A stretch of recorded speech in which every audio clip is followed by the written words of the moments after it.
Welcome to Getting Started with Twitter. So why should you bother tweeting? And what is a tweet? Or as my granny innocently calls them, twits. Twitter is a greenfield for marketers and a new obstacle for customer service folk. It offers up opportunity but also brings plenty of risk. Let's start with the numbers. Twitter has over 600 million users worldwide. Not as much as the 1 billion plus Facebook users though. There are 288 million active monthly users, and 80% of those use mobile devices. Over 500 million tweets are sent every single day. Now, the average age of a Twitter user is much higher than Facebook. It comes in at 39 years old. The real bottom line, virtually, pun intended, every major brand uses Twitter, and they can't be wrong. Most importantly, a Twitter follower is 60% more likely to recommend your business than a Facebook liker. That's an incredible stat. And Twitter does influence people. For example, 87% of Twitter users say what they saw on Twitter influenced their movie choice at the cinema. So what will you learn in this lecture? You're going to understand what Twitter means to business. You're going to be able to sign up and design your profile. Learn what the anatomy of a tweet is, what a hashtag, retweet and other Twitter lingo are. The vast majority of today's traditional marketers continue to use outbound marketing to reach their audience. However, people now control how they consume media. You know this, right? And what messages they care to hear. So, outbound marketing, traditional marketers, this is inherently flawed. Consumers now tend to seek out information on their own. They look around online in the social sphere and beyond to find what they're looking for. Twitter allows the modern marketer to adapt to this consumer behaviour by creating marketing campaigns that pull people into their business.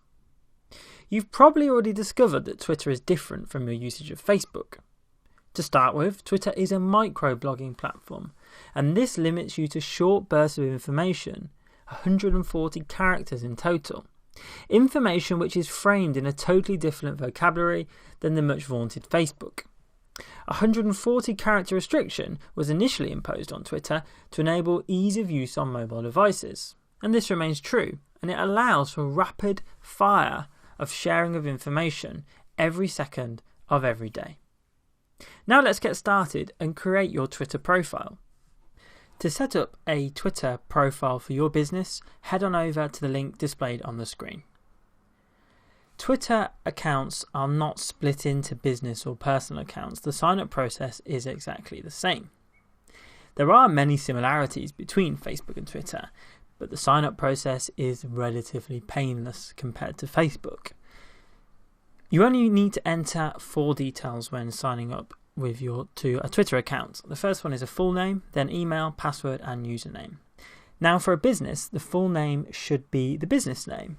So in this example, we're going to choose Milkshakes by Callum as the business name. We're then going to enter an email address that hasn't been used with another Twitter account. Then we're going to enter a password that we're going to choose to log in with. And then we're going to select a username. Now, Twitter usernames should be no longer than 15 characters. Ideally, you should try not use any numbers, and you should use a name that is relevant to your business and memorable. So let's go with Shakes by Callum. Not the shortest username, but it's definitely memorable and it's very relevant to our business name. You can see that the names that Twitter's was suggesting us, Callum_by or by milkshakes, milkshakes by underscore, they weren't quite relevant. And Shakes by Callum is a quick shorthand way of referring to the business Milkshakes by Callum. You click sign up and it's that easy. Your account is now being created. Now you're going to be prompted to enter a telephone number. This helps keep your account more secure, but you can go ahead and skip that for now.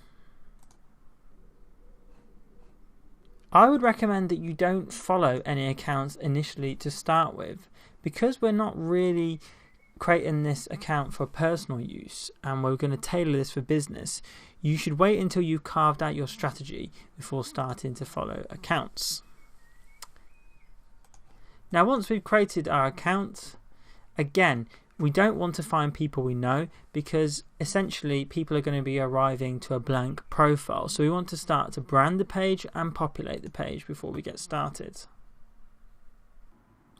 So by this stage, you have probably already verified your email address. If you haven't done so, go check your email because Twitter will have sent you an email that just requires you to confirm that you own that email address. The page that we are now on is the home page when you land and log into Twitter. Normally, we'd see a whole series of tweets here from the people that we follow. I'm just going to take you through and show you what your profile page looks like, or in this case, the profile page that we've created so far. There's two ways of quickly doing that. The first is to go over to the left here and click on the page name, the Twitter profile name or the username, or we can go on over to this picture of this egg up here, tap and click on view profile. Now when we land on the page, you can see it's very empty. We have a large blue area here which is a big piece of real estate, similar to the Facebook cover page where you can upload a large photo. We also have room here for your avatar or Twitter profile picture, and this area down the middle is where all of the content that you post is going to appear in chronological order. This is similar to the Facebook page timeline. Twitter is now encouraging you to create your first tweet. So if you wanted to do so, you could choose one of the ones that Twitter is proposing, or you can be a bit more creative and create your own tweet. So there you go. You have now created your first tweet. So your Twitter profile page is looking a little bare, albeit you have created your first tweet. So now let's start to look at how we can brand the page. Up here you have your Twitter avatar. To click on the avatar and then click upload photo, you can then choose a picture that represents your organization. It can be a logo, it can be a product that represents your company, or it could be an image. We have some resize options here, and once we're ready, we just click apply. So you can see that the profile photo is there, and we can just preview the changes. So now we have a lovely profile photo or avatar, we have our first tweet, but we don't yet have a cover photo. So let's go through and now upload a cover photo. Now we need to click edit profile, and this brings up the edit options, and we can click add a header photo. And again, we're given options to scale and move this about as we'd like to. And when we're ready, we can click apply. For image guidelines, remember we have a handy PDF that you can download on branding your social media profiles in the free download section of this course. So now we've uploaded our header photo or cover photo, and we've changed our avatar or profile photo, we can now begin to fill out the bio, location and website. Now the bio is exactly like the about section that you would have filled out on your Facebook profile page. You may even want to use the same one, but be aware you only get 160 characters. And you can also choose a theme colour. Once you're ready, click Save Changes to preview how it all looks. Let's start to look at the anatomy of a tweet and some Twitter lingo. On screen you can see an example tweet. Now, this tweet isn't the chirp of a small bird, it's a post made by you or another Twitter user. A tweet can be up to 140 characters in length. Moving from left to right, let's look at what makes up this tweet. On the left, we have the user's Twitter avatar, like the one we uploaded earlier in this video. Moving over to the right, we can see the tweet author's username and their full name or company just to the right. Then we have the contents of the tweet. A tweet can include mentions, links, hashtags, videos or photos. When you add a YouTube link to a tweet, it will embed that video into the tweet on your timeline. Now here you can see a hashtag. The hash symbol marks keywords or topics in a tweet. It's essentially a tool to aggregate the conversation surrounding an event or theme. If you click on the hashtag, it will then return all the tweets that have been made by you and other users using that hashtag within it. Research has shown that tweets with 1 or 2 hashtags receive a 21% higher engagement rate than those with 3. So make sure you use them sparingly. In fact, tweets that use more than 3 hashtags actually saw a drop by 17% in engagement rates. So you don't necessarily need to over hashtag or use them in every tweet you create. Now within this tweet we can also see a mention. Mention another user in your tweet by including the @ symbol followed directly by their username with no space between it. This basically is a way of talking directly to another user. And remember, this is a public mention. And this will appear in the mention section of their Twitter page, and they receive a notification to let them know that you've mentioned them in a tweet. Now below the tweet are tweet actions. These include replying to a tweet, retweeting a tweet, and favoriting a tweet. A reply basically means you're replying to the author of the tweet and anyone else who is mentioned in it. A retweet is essentially sharing a tweet that you've seen, and it places it on your profile. The user who you retweet will also be notified. To favourite a tweet is a bit like a Facebook like. It won't necessarily place the tweet on your timeline, but it does notify the user that you favorited their tweet. Makes them feel great.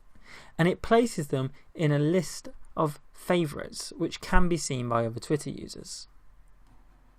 So we've been through how to create your Twitter profile, how to brand it, the anatomy of a tweet, and some basic Twitter lingo.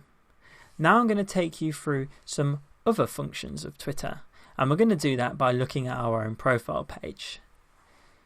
So remember, this area here is our design, it's our header photo, it's our Twitter avatar, we have our bio down the left hand side here, and in the middle we have our content area. Over to the right, Twitter is suggesting people that we may wish to follow, and this is done based on our location, and people that are followers and people that we follow also follow. So quite a clever little algorithm there. And if you like the look of any of them, you can simply click follow, and this will then bring their tweets into your dashboard when you log into Twitter. So I'll go ahead and follow this account. Below that, we also have some trends. Now, trends are the most popular topics that people are talking about over Twitter. And we can actually change the location of trends so they're more relevant to where we are or the trends we want to look at. So we can keep tailored trends, and these are based on the sorts of locations and who we follow, or we can actually go right down to country or town level. So if I'm interested in tweets in Brighton, I can click that, and that will then bring in Brighton trends. Very interesting if you're a location-based business.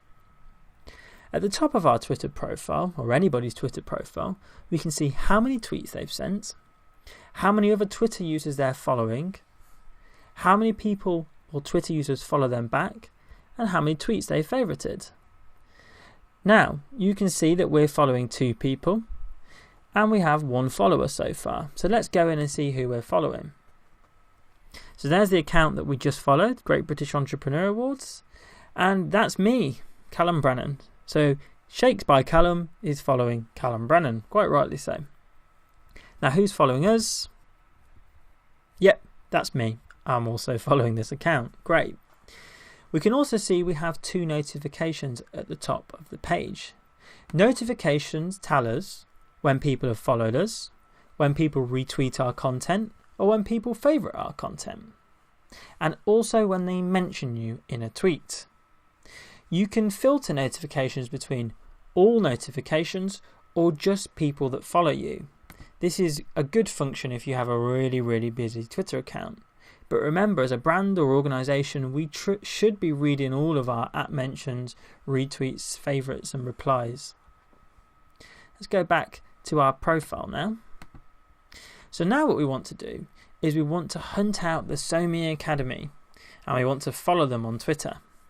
Now you can see before we've already mentioned them on Twitter, So we could just simply click on their profile, but what we're going to do is we're going to use Twitter search.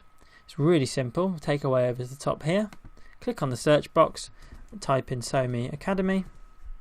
When Twitter's found it, it's the second one there. We click on that, and we're then taken to their profile. And we can now start to see the SoMe Academy's profile. We have their lovely header photo here, their Twitter avatar. We have a bio, their location, when they joined Twitter, followers that we might already know, all of their photos, and of course their timeline. You can see that they've posted a video, a YouTube video in fact, and they've done that by simply pasting the link to that YouTube video in a tweet. And we can watch that YouTube video from within the feed. Click play and you can now start to see that video plays nicely. Now, we're not here just to look at their tweets, we want to follow the SoMe Academy. And to do that, we simply go over here and click follow. So now they're going to be told that we're following them in their notifications. This is a great way of starting to get the attention of people. There could be customers or partners. Simply go around and follow people that might be interesting. So there you go. There's your basic run through now of following and followers and how to find a user and follow them on Twitter. Good luck and thanks for watching this Getting Started guide for Twitter. Now it's time to get on with the really exciting bits.